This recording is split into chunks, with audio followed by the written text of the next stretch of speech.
हाथों में तख्तियां, बैनर और मुर्दाबाद के नारे लगाते ये वही पीटीआई अध्यापक हैं जिन्हें सुप्रीम कोर्ट के एक फैसले ने सड़क पर ला दिया। महामारी के बीच बेरोजगारी से भूखों मरने की नौबत आने के बाद हरियाणा के 1983 पीटीआई अध्यापकों ने आज टीचर्स डे पर सरकार के खिलाफ मोर्चा खोल दिया। प्रदेश भर में सैकड़ों हजारों की संख्या में पीटीआई टीचर्स सड़कों पर उतर आए और अपने हकों को लेकर सरकार के खिलाफ हल्ला बोल दिया। स्क्रीन पर दिखाई दे रहा अध्यापकों का गुस्सा सत्ता के शीर्ष पर बैठे हुक्मरानों को हिला देने के लिए काफी है। हरियाणा के कोने कोने में बेरोजगार हुए हजारों पीटीआई टीचर्स ने कोरोना संक्रमण की परवाह किए बिना नौकरी बहाली मांग को लेकर मार्च निकाला। गुस्साए अध्यापकों ने शिक्षा मंत्री कंवरपाल गुर्जर का पुतला बनाया और शव यात्रा निकालकर पुतले को आग के हवाले कर दिया। अध्यापकों की मांग है कि जब तक उन्हें बहाल नहीं किया जाता वो अपना आंदोलन जारी रखेंगे और सरकार को चैन से नहीं बैठने देंगे। मैंने हरियाणा के 22 के 22 जिलों में शिक्षा मंत्री का पुतला फूका है, क्योंकि जिस शिक्षा मंत्री को 83 दिन हो गए हमारे साथियों को बैठे हुए, उन्होंने एक बार भी हमारे साथियों के बारे में नहीं सोचा। और शिक्षा मंत्री को जैसे आज हमने महेंद्रगढ़ में दौड़ाया था, उससे पहले कैथल में, आज महेंद्रगढ़ पिछले गेट से निकल गया शिक्षा मंत्री। कब तक भागेगी ये सरकार हमारे से? कोरोना की आड़ में जो सीएम और उनके मंत्री आज गुरुग्राम के प्राइवेट अस्पताल में दाखिल हैं, वो हमारे पीटीआई साथियों से डरते हुए हम वेट एंड वॉच की स्थिति में रहेंगे। जब भी बाहर आएंगे फाइट हम आमने सामने नहीं करेंगे। वो अस्पताल के अंदर बैठ के डरते रहो, लेकिन हम वेट एंड वॉच में रहेंगे।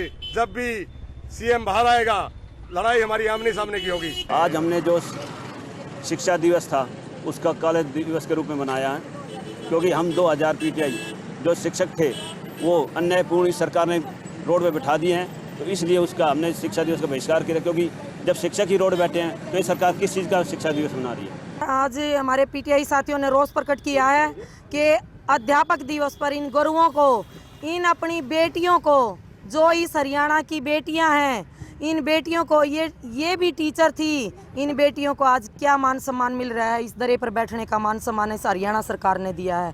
मैं हरियाणा सरकार से फिर दोबारा कहना चाहती हूँ कि इन बेटियों की सुध लो, इन बेटों की सुध लो, जो निर्दोष हैं, इनकी कोई गलती नहीं है। और क्या कहते हैं हमारे जो एमएलए, वो क्या कहते हैं कि हरियाणा सरकार को रास्ता बताओ, कोड ऑफ कंडक्ट लग जाएगा अगर सरकार वहां जाती है। मैं कहना चाहती हूं सरकार से, जो मेरे 68 पिटिशनर भाई हैं वो हमारे साथ हैं। 68 पिटिशनर भाई लिख के देने को तैयार हैं, एफिडेविट देने को तैयार हैं। ये सरकार का सब बहाना है कि ये अपनी राजनीति चमका रहे हैं। मैं कहना चाहती हूँ कि हरियाणा सरकार बदले की भावना ना रखे।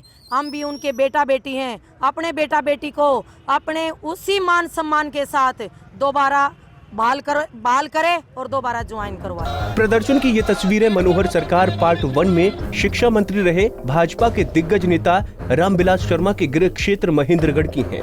पीटीआई टीचर्स ने सिर पर काला कपड़ा बांधकर महेंद्रगढ़ के दौरे पर आए शिक्षा मंत्री कंवरपाल गुर्जर का विरोध किया। विरोध होता देख शिक्षा मंत्री शिक्षकों से मिलने के बजाय हर्बल पार्क के कार्यक्रम से पिछले दरवाजे से ही निकलकर चले गए। शिक्षा मंत्री के बिना मिले जाने से अध्यापकों में काफी रोष दिखा। शिक्षा मंत्री से मिलने के लिए, ताकि हम पेपर के बारे में हम उनसे सीधे सीधे बात कर सकें, लेकिन हमें पुलिस प्रशासन ने यहीं पे रोके रखा। हम यहाँ पर इंतजार कर रहे थे कि वो यहाँ आएंगे और हमसे कुछ रूबरू, कम से कम रूबरू तो होंगे और हम अपनी बात रख सकें। लेकिन पुलिस प्रशासन ने यहाँ पर तो जबरदस्ती ये जाम लगा दिया और पिछले गेट से शिक्षा मंत्री को वहाँ से भगा दिया। और जाम इसलिए लगा दिया कहीं पीटीआई जो है शिक्षा मंत्री के पीछे पीछे न चले जाएं। लेकिन ये भी बात सही है सर, अगर शिक्षा मंत्री जहाँ भी जाएगा ना, ये 1983 परिवार तो उजड़ चुके हैं, लेकिन पीछा शिक्षा मंत्री का भी नहीं छोड़ेगा, चाहे वो कितना जाने। शिक्षा मंत्री जी आज महेंद्रगढ़ जिले में आए थे, तो इन साथियों ने शिक्षा मंत्री जी से बात करने के लिए आज यहाँ पहुँचे हैं। शिक्षा मंत्री जी से मिलने जाते हुए साथियों को यहीं रोक दिया गया और ये रोड के ऊपर जाम वगैरह भी पुलिस वालों की वजह से ही लग रहा है। साथियों ने अब तक कोई ऐसी कार्रवाई नहीं करी है, केवल हम शिक्षा मंत्री तक अपनी बात पहुँचाना चाहते थे। उन्होंने हमारी बात को सुनना भी मुनासिब नहीं समझा और पिछले दरवाजे से होकर के वो यहाँ से चले गए। नौकरी बहाली की मांग को लेकर 1983 पीटीआई अध्यापक कहीं 2.5 महीने से अनिश्चितकालीन धरने पर हैं, तो कहीं आए दिन अधिकारियों और माननीयों के जरिए सरकार से गुहार लगा रहे हैं। लेकिन सरकार है कि सुप्रीम कोर्ट के फैसले का हवाला देकर अपनी जान छुड़ा रही है। हुड्डा सरकार के दौरान गलत तरीके से नियुक्तियां होने का हवाला देकर एक झटके में बेरोजगार किए गए हजारों अध्यापक अब 8 सितंबर को करनाल में मुख्यमंत्री के आवास का घेराव करने का ऐलान कर चुके हैं। लेकिन अब देखना ये होगा कि अध्यापकों और सरकार के बीच 6 महीने से खींची तलवार मयान में कब लौटेगी। Bureau report, Punjab Kesari TV.